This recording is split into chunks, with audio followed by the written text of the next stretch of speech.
Motor vehicle renewal done in 10 minutes. Step 1, present lang Xerox ng ORCR, paid the fees.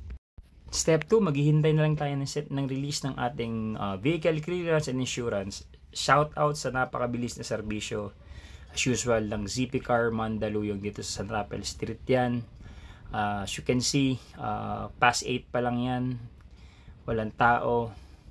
Bago yung mga gamit nila pang inspect. And of course, yung full air condition nilang lounge area. Ang bilis, nakuha ko agad yung certificate.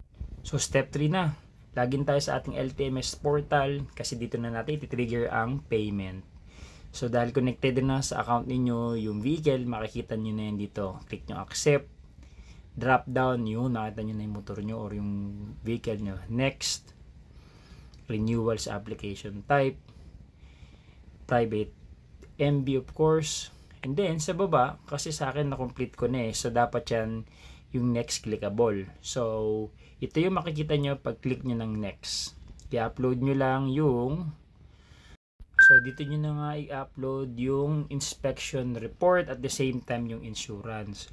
So wala na kayong poproblemahin dito kasi pag click nyo yung verify nyan, yung mga numbers is populated na kasi si inspection center in-upload na yon. So pag na-complete nyo na yan, ito na yung makikita ninyong option.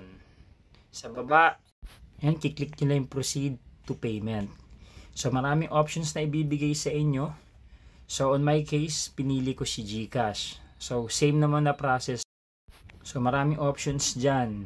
Pwedeng card, pwedeng kung ano mang bank. So on my case, pinili ko si GCash. So paglalagay nilang kayo naman sa account niyan to authorize yung payment. And then yun, tapos na. So dun sa mga charges, ito siya. So yun, ito yung total nung nagastos natin kanina. Ito yung breakdown. Ang pinaka key takeaway ko dito, yung 60 pesos na convenience fee ni LTO. Okay lang na-charge natin yun kasi hindi na tayo pumunta doon personal sa LTO. So online na lang natin ginawa yung renewal natin. Kaya ako natapos siya ng within 10 minutes. Shout out ulit sa ZP Car sa napakabilis na serbisyo.